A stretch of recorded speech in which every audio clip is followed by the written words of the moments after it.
Welcome to our channel. ఈరోజు ఈ వీడియోలో మనం 10th class maths chapter 5 arithmetic progression example 5 గురించి నేర్చుకుంటున్నాం.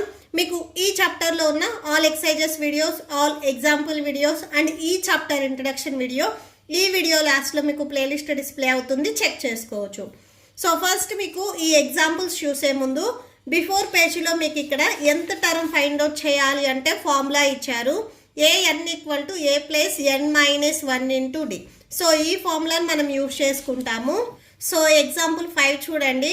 Determine the arithmetic progression whose third term is 5 and 7th term is 9. So ఇక్కడ అర్థమెటిక్ ప్రోగ్రెషన్లో థర్డ్ టర్మ్ వచ్చేసరికి దాని వాల్యూ 5 అని చెప్తున్నారు అండ్ 7th టర్మ్ వాల్యూ వచ్చేసరికి 9 అని చెప్తున్నారు. ఓకే, సో సొల్యూషన్ చూడండి. ఫస్ట్ మీకు అర్థమెటిక్ ప్రోగ్రెషన్కి ఫార్ములా ఏంటిది? a1 a2 a3 and so on an. So ఇలా ఉంటుంది. దీంట్లో ఈ థర్డ్ టర్మ్ అంటే a3 వాల్యూ వచ్చేసరికి ఇక్కడ 5 అని చెప్తున్నారు అండ్ నెక్స్ట్ అలానే 7th టర్మ్ అంటే a4 a5 a6 a7. So ఈ 7th టర్మ్ వచ్చేసరికి మనకి వాల్యూ 9 అని చెప్తున్నారు. ఓకే, వాల్యూస్ అనేవి మనకి అర్థమెటిక్ ప్రోగ్రెషన్లో ఉన్నాయా లేదా అనేది మనం చెక్ చేయాలి. ఓకే, సో దీనికి సొల్యూషన్ ఫస్ట్ మీకు ఫార్ములా తెలుసు కదా, అది రాసేసుకోండి. వీ నో దట్ ఫార్ములా ఏంటిది? an equal to a plus n minus 1 into t. So ఇది ఫార్ములా. దీంట్లో మనకి థర్డ్ టర్మ్ అంటే a3 వాల్యూ మనకు ఆల్రెడీ ఇచ్చారు. Okay, so a3 third term గురించి మనం చెప్తున్నాము. ఏ వాల్యూ మనకు తెలియదు అండ్ నెక్స్ట్ n వాల్యూ వాళ్ళు మనకి ఇక్కడ చెప్తున్నారు. సో n ఇక్కడ n గురించి చెప్తున్నాము అంటే ఈ n వాల్యూ థర్డ్ టర్మ్ అవుతుంది. సో n వాల్యూ వచ్చేసరికి ఇక్కడ 3 minus 1 and next d value కూడా మనకు తెలియదు, d అలానే రాసేసుకోండి. That equal to a plus 3 into d 3d minus 1 into d అవుతుంది. సో ఇక్కడ a3 ఈ a3 వాల్యూ వచ్చేసరికి మనకి ఇక్కడ ఎంత అని చెప్తున్నారు? 5. థర్డ్ టర్మ్ వాల్యూ వచ్చేసరికి 5 అని చెప్తున్నారు. సో a3 ప్లస్లో మీరు 5 రాసుకోవచ్చు. So 5 equal to a plus 3dలో నుంచి 1d సబ్ట్రాక్షన్ చేస్తే మీకు ఇంకా 2d ఉంటుంది. సో ఒకసారి దీన్ని రీరైట్ చేయండి. a plus 2d equal to 5 అంటే LHS RHS మనం రీరైట్ చేసాము. మీకు సైన్స్ ఏమీ చేంజ్ అవ్వవు, సేమ్ అలానే ఉంటాయి. దీనికి మీరు ఈక్వేషన్ నెంబర్ 1 అని ఇవ్వండి. ఓకే, సో ఇప్పుడు మళ్ళీ మనము ఈ 7th టర్మ్ది ఫైండ్ అవుట్ చేస్తున్నాము. సేమ్ ఫార్ములా ఒకసారి రాసుకోండి. an equal to a plus n minus 1 into d. So 7th term మనం ఫైండ్ అవుట్ చేస్తున్నాం కదా, 7 అని రాసుకోండి. ప్లస్ n వాల్యూ ఇక్కడ 7th టర్మ్ కాబట్టి 7 వస్తుంది, మైనస్ 1 ఇంటూ d. సో ఈ 7th టర్మ్ ఇక్కడ వాల్యూ ఎంత అని చెప్తున్నారు? వాళ్ళు 9 అని చెప్తున్నారు. a7 వాల్యూ 9 అని చెప్తున్నారు. సో a7 ప్లేస్లో మీరు 9 రాసుకోవచ్చు. a plus 7 into d 7d minus 1 into d అవుతుంది. That equal to a plus 7d minus d అంటే 6d వస్తుంది. ఇక్కడ 9 ఉంది. దీన్ని కూడా సేమ్ ఒకసారి రీరైట్ చేయండి. a plus 6d equal to 9. So అంటే LHS మనం RHS అనేవి ఇక్కడ రీరైట్ చేసుకున్నాము. ఓకే, సో దీనికి ఈక్వేషన్ నెంబర్ 2 ఇవ్వండి. సో ఇప్పుడు ఈక్వేషన్ నెంబర్ 1 అండ్ 2ని సాల్వ్ చేయండి. మీకు a అండ్ d వాల్యూస్ వచ్చేస్తాయి. Okay, so solving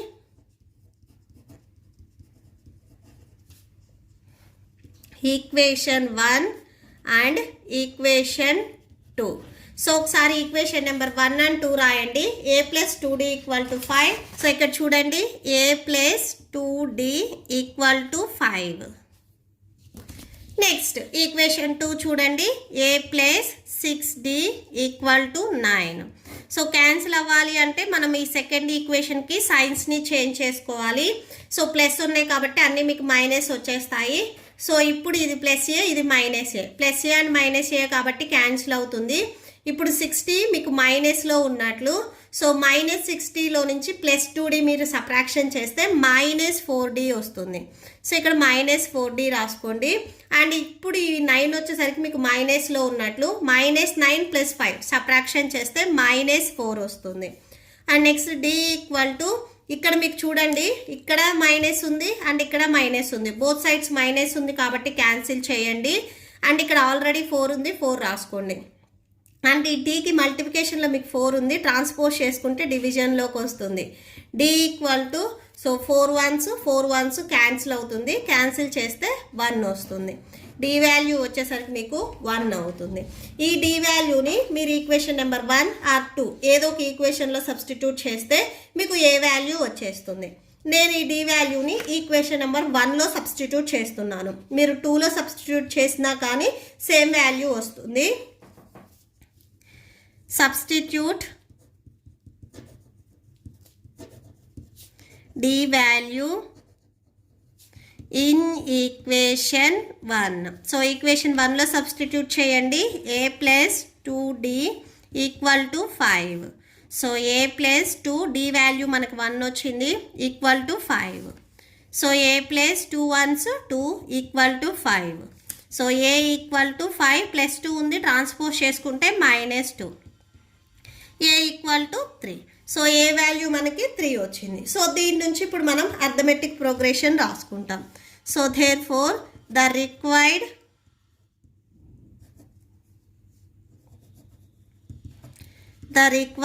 arithmetic progression is, so చూడండి ఫస్ట్ ఏ వాల్యూ మనం ఏం తీసుకుంటాం, ఫస్ట్ టర్మ్ తీసుకుంటాం. సెకండ్ టర్మ్ రావాలంటే ఏం చేస్తాం, ఈ బిఫోర్ టర్మ్ ఏదైతే ఉందో దీనికి డిఫరెన్స్ని యాడ్ చేస్తాం. సో డిఫరెన్స్ ఇక్కడ 1 ఉంది, 3 + 1 అంటే 4 వస్తుంది. నెక్స్ట్ టర్మ్ రావాలంటే ఈ 4కి సేమ్ డిఫరెన్స్ 1 ఉంది కాబట్టి 1 యాడ్ చేసుకోవాలి. 4 + 1 5. నెక్స్ట్ 5కి డిఫరెన్స్ 1ని యాడ్ చేయండి 6. నెక్స్ట్ 6కి 1 యాడ్ చేయండి 7. 1 ఎందుకు యాడ్ చేస్తున్నామంటే ఇక్కడ డిఫరెన్స్ 1 ఉంది కాబట్టి 1ని యాడ్ చేసుకుంటున్నాం. Next 8, next 9 and so on ఇలా వచ్చేస్తాయి. Okay, that's it. మీకు ఈ వీడియో నచ్చితే ప్లీజ్ లైక్ చేయండి, మీ ఫ్రెండ్స్కి షేర్ చేయండి అండ్ మన ఛానల్ని సబ్స్క్రైబ్ చేసుకోండి. ఇప్పుడు మీకు ఎగ్జాంపుల్ 6 డిస్ప్లే అవుతుంది, చెక్ చేసుకోవచ్చు. Thank you and thanks for watching.